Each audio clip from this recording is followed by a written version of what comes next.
Welcome to my channel. आज की video में हम डिस्कस करेंगे मोक्ष के कॉन्सेप्ट के बारे में कि मोक्ष क्या है, और साथ में ही हम ये भी डिस्कस करेंगे कि आज के साइंटिफिक दौर में हमें मोक्ष के कॉन्सेप्ट को किस नजरिए से देखना चाहिए। मोक्ष का शाब्दिक अर्थ है मोह का क्षय होना। मोह माने illusion. According to this concept ये समस्त संसार माया है। जितना भी मटेरियल वर्ल्ड है और जो भी मटेरियल वर्ल्ड को लेकर हमारी अंडरस्टैंडिंग है, ये सब एक इल्यूजन है, और इस इल्यूजन से बाहर निकलना इसी को मोक्ष कहा गया है। शास्त्रों के अनुसार जीव का जन्म और मरण के बंधन से छूट जाना मोक्ष है। इसे विमोक्ष, विमुक्ति और मुक्ति भी कहा गया है। वैसे तो सनातन धर्म में सैकड़ों रास्ते बताए गए हैं मोक्ष तक पहुंचने के, पर गीता में इन सभी मार्गों को 4 मार्गों में ही समझाने की कोशिश हुई है: भक्ति योग, ज्ञान योग, कर्म योग और सांख्य योग। मोक्ष को लेकर जो ट्रेडिशनल बिलीफ है वो ये है कि इंसान की आत्मा है वो बार बार अलग अलग योनियों में भटकती रहती है और अपने कर्म के अनुसार दुख और सुख भोगती है।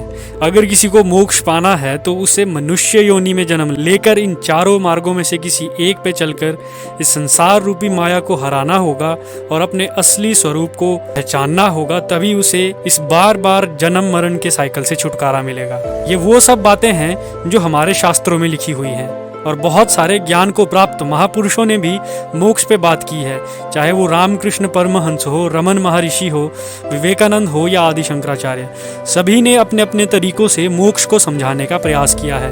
लेकिन समस्या ये है कि अब लोग यूं ही किसी भी बात पे विश्वास नहीं करते, चाहे वो किसी महापुरुष ने कही हो या चाहे वो बात गीता में लिखी हो या किसी और धर्म ग्रंथ में। अब लोग किसी भी बात पे बिलीव करने से पहले उसका साइंटिफिक प्रूफ मांगते हैं। उदाहरण के लिए, अगर कोई कहता है कि आत्मा है और वो बार बार जन्म लेती है, तो इसका साइंटिफिक प्रूफ क्या है? अब कोई भी कैसे प्रूव करे कि आत्मा है? प्रूफ मांगने वाले आर्ग्यूमेंट के अगेंस्ट ये कहा जाता है कि आत्मा को जानना एक सब्जेक्टिव मैटर है, इसलिए आत्मा और बार बार जन्म लेने जैसी चीजों को साइंस से प्रूव नहीं किया जा सकता। हालांकि अब साइंस ये भी कहने लग गई है कि there is something which is conscious of our body and our mind, और उसको वो लोग कॉन्शियसनेस कहते हैं।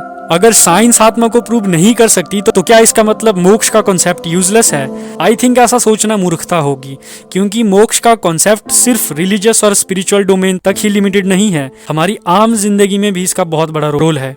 आज ह्यूमन बीइंग्स की सबसे बड़ी समस्या है lust, greed, anger, ignorance, lack of wisdom, lack of ethics, lack of values.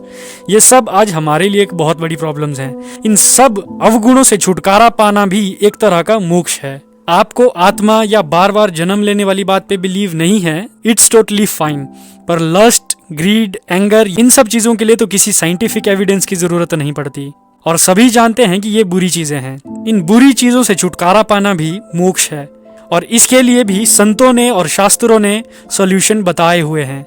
इसलिए मोक्ष एक ऐसा कॉन्सेप्ट है जो सबके लिए रेलेवेंट है, चाहे वो रिलीजियस इंसान हो या स्पिरिचुअल इंसान हो या सिर्फ साइंटिफिक प्रूफ पे यकीन करने वाला आम इंसान हो। जो व्यक्ति अभी काम, क्रोध, लोभ, मोह, इन सभी चीजों में फंसा है, वो आध्यात्मिक जगत को नहीं जान सकता। इसीलिए एक आम आदमी की भलाई इसी में है कि वो मोक्ष को कोई सुपर नेचुरल फिनोमिना ना समझे।